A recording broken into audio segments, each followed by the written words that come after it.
Hello again, fight fans of classy, stompy robot mayhem. We have returned for another episode of the Killbox for your continued enjoyment of high culture. The starting gun has been fired and the new season of the league is off to a heck of a start. And while there are still a couple of matches yet to be decided, it's already shaping up to be a ring-a-ding-dong dandy. Now, as my channel cohorts have already posted their official preseason takes on the teams, and holy shit, did you all just devour it. Yep. 344 views. That's one of the highest viewed shows for us, and it keeps climbing. You all are greedy Nope. and we love you for it. Now run the goddamn credits. Welcome to the Killbox, where your best buddy Jacque takes aim at your targets, breaks them down, builds them up, and ties them in a bow. It's Killbox time!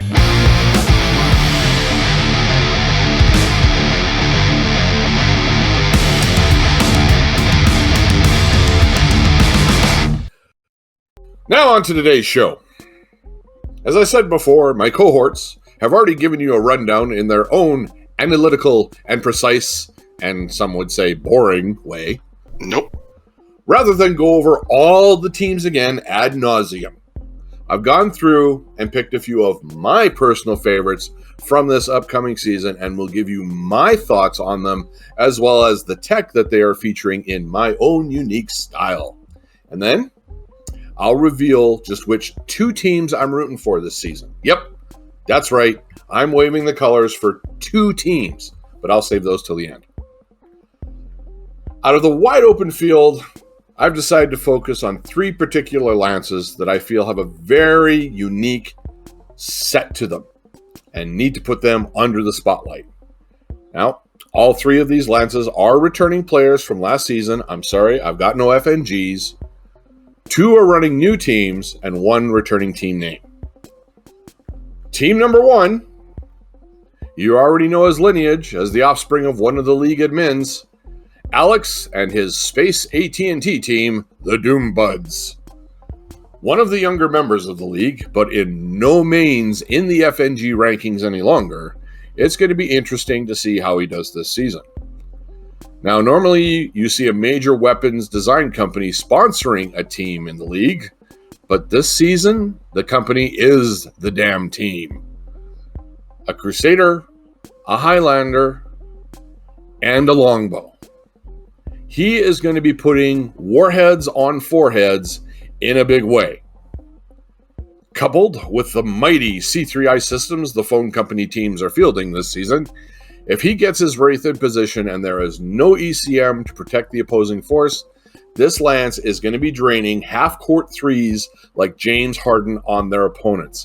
It's going to be Air Jordan on everything and anything.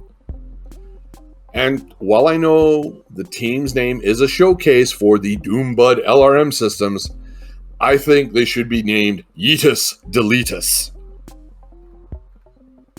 Now, second team under my spotlight in this episode is Alex's mom, Laura, and her lance, Thumper's Revenge, back for another rabbit kick at the can. This year, Laura has switched her loyalties from the Dakota's Combine of last season over to the Federated Sons, which in my opinion is a much better choice.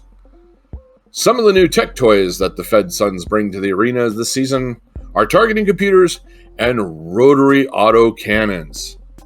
A beautiful example of a completely disgusting battle mech is the Phoenix Hawk 3 PL that the Thumpers are fielding this season. A pulse boat with all those weapons tied into a targeting computer means it don't matter how fast you move, what your def mod is. If this thing is close enough to bring its alpha strike on you, they're going to be discussing what happened to you the next time there is a convention in Geneva.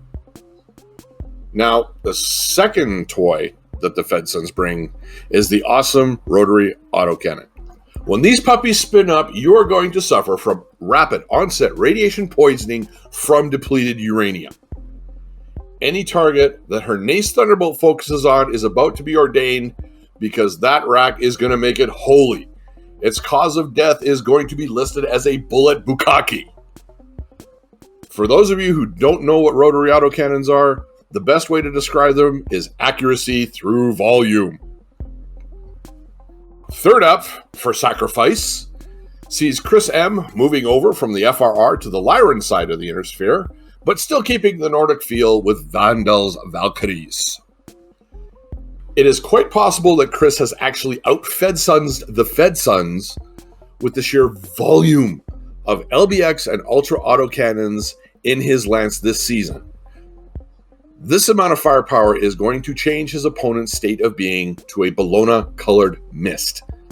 His lance is the complete and total mindset of, I've only got to hit you once, Dex nerd. Getting hit by a full side of these 105 and 120 millimeter shells is going to be like when the big purple dude with a sparkly golden oven mitt and a ball sack chin snapped his fingers. You will cease to exist. And yes, I know that the measurements and the fluff of the autocannons are bigger than what I said, but you know what? That's what it's like in my head canon. If that doesn't make sense to you, please go back and review episode 1.5. That's out of the way. It's time to reveal who I'm pulling for this season. I'm not going to be making any predictions on how they're doing. You buggers lost money on my predictions last season. You ain't going to do it to you this season. I'm just going to cheer for these guys. I don't care how they do. First is a blast from the past with Paul Crooks and his Flying Tigers. Paul has the claim to fame of being the player who tried to maneuver so risky that it caused the creation of the Phoenix Hawk Tactical Blunder / Memorial Award. Paul, welcome back to the league. Good to see you here. And I'm going to say it right now. If I don't see at least one of your mechs attempt a death from above and either get blown to pieces or bitch slapped by the planet, there are going to be riots. Now, the second team I'm cheering for is another blast from the past, the OG Fallen Angels. Now, this team made its debut in the CBL at the same time I did all those years ago. So, they've got a very special place in my heart. And I call them the OG Fallen Angels, as they are no way affiliated with the Pretenders, who won the championship just before the Toasters decided to have their little temper tantrum at the beginning of the 3070s. So, that's it for this show. I've just got a little bit of housekeeping to do before we wrap this up. First, I'm going to shill for this channel's good friend Tuck Davian and his Go Fund Me page to help with the next season of Battlebound. As you know, traveling costs money, and I'm sure Tuck does not want to have to start selling his internal organs off to keep his show going. So if I could ask of our fans, if you have the ability, click the link provided below and toss some change Tuck's way so we can get a season 4 out of him. Who knows? Maybe part of the new season will be him journeying up here to get a north of the border ass whooping. And second, my production bitch. Nope. Has a special announcement to make concerning the YouTube channel as a whole. Yep. Before he runs the credits. Until next time, Fight Pans, take it away, production. Nope. And now for something a little different than what we normally do, we're actually going to be giving something away. Thanks to a very special member of the community who requested to remain nameless, we have some very exciting news. This community member has painted and donated a lance for us to give away as a random prize to our subscribers. Let me tell you, these mechs are even more beautiful in hand than they are in these pictures. Painted in a Free Worlds League purple, this league-compliant lance included a Phoenix Hawk, a Rifleman, a Warhammer, and the big boy of all big boys, an Atlas. Any new or current subscriber to the channel can comment on any of our videos with this spot in it to be entered in the draw. Now, because we're a growing little community with aspirations of grandeur, we'll post these mechs to the winner in Western Canada at no cost.